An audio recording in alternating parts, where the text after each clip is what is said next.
Today is Friday, March 5.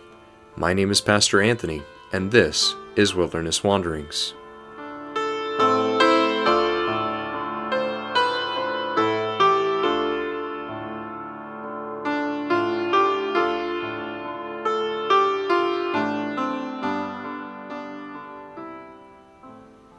Today our text comes from Ephesians 1. I pray that the eyes of your heart may be enlightened, in order that you may know the hope to which he has called you, the riches of his glorious inheritance in his holy people, and his incomparably great power for us who believe. That power is the same as the mighty strength he exerted when he raised Christ from the dead and seated him at his right hand in the heavenly realms. It's Ephesians 1, verses 18 through 21. Ephesians is one of my favorite books of the Bible.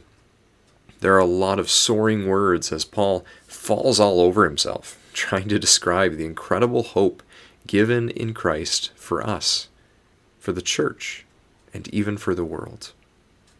Just listen in again to what he's saying here in these few short verses. He says, we are the children of God, we belong to him, and we will enjoy his inheritance as heaven and earth meet at last. In the end, Jesus returns to dwell with his people. That's what Paul's picturing here. It's the moment that our hope is realized as we enter our inheritance. An inheritance that is far more than just money or stuff, as we know from this world.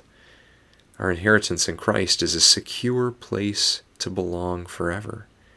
It's a role and a purpose that have deep meaning and fulfillment. And it's the whole abundant, renewed creation within which to live it. Resources aplenty. We'll be co-rulers with Christ, our brother, over this renewed creation, which is our inherited home. It's a picture of life and of hope. Everything as it was meant to be. And the great power of God guarantees it for us who believe. As Paul goes on, that's what he says. His is the power of life and the power to bring life, even out of the clutches of death.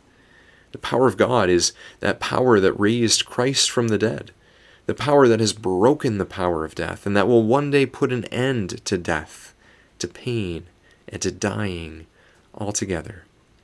That life-giving power of God will renew our own bodies too, and all of creation, even as God establishes his rule over that creation in Christ forevermore. Soaring words, a beautiful picture, our Christian hope. But we don't always have the eyes to see that sure vision of hope. Sometimes our days are dark, we're lonely, powerless. Death seems near, resources seem scarce, our lives lack purpose. So Paul prays for us, particularly for the eyes to see, the eyes to catch the small glimpses of grace and of hope that flow even through these days, our days, whether that's a sunrise or a moment of stillness, a stranger we meet on the street, or an opportunity to connect in a strange new way with an old friend. All of these can be ordinary, everyday glimpses that God's life-giving power is still at work. Glimpses that remind us that we have a purpose, a home, and a place to belong that's filled with life and with plenty. A hope that already starts to interlace with our world here and now, but it's a future hope, to be sure. A hope to keep our eyes on in the future that God himself guarantees through Christ, who even now sits on the throne. So as you journey on, seeking to keep your eyes open for just those things, go with the blessing of God.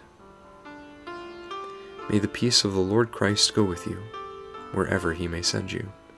May he guide you through the wilderness, protect you through the storm. May he bring you home rejoicing at the wonders he has shown you. May he bring you home rejoicing once again into our doors.